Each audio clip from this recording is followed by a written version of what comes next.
preparation for the 2020 election results, George Washington University in Washington, D.C. recently sent out a memo to all students urging them to stock up on necessary foods, supplies, and medications as if they would not be able to leave their individual dorm rooms for potentially even weeks. This memo was sent out in correlation with Washington, D.C. preparing for mass protests, riots, looting, and violence, assuming the fact that President Trump would win re-election here on Tuesday. Countless banks, businesses, and establishments in Washington, D.C. have been boarding up their doors and windows, afraid for the extreme violence that may happen this week if the election were to tip in President Trump's favor. Other Democrat-controlled cities across America are taking the same precautions, not just Washington, D.C., but New York, San Francisco, Los Angeles, and even cities like Denver. The important thing to note here is that you don't see predominantly conservative cities taking these same precautions, which begs the question, is it really conservatives that people are worried about in terms of the aftermath of the 2020 election?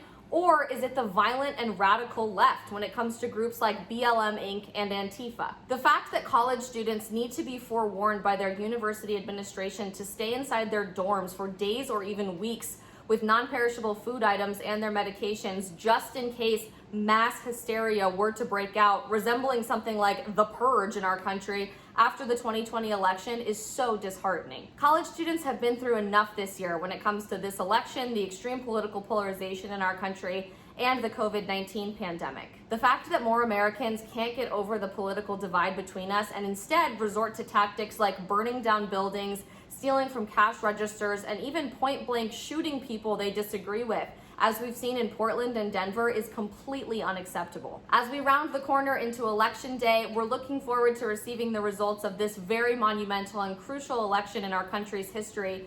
But think about for a second what our country might look like if the President of the United States does not support law and order. If we have messaging from the top down in our country that encourages this type of violent behavior in America's cities, suburban, and rural areas alike. Consider what it would mean for groups like Antifa and BLM Inc. to continue this pattern of reckless behavior that we've seen in 2020, endangering the lives of not only college students, but all everyday Americans. Do you really want to receive an email like the one George Washington University sent out to their students? Do you really want to have to board up your small business and actually think about what it would mean for something to get burned down or stolen or looted? Do you really want to have to fear for your individual safety, the safety of your family, or maybe even your life when you're taking a stroll around your neighborhood? It's time for our country to come together as one and condemn this insane behavior so that emails like the one that just got sent out at George Washington University never have to get sent again.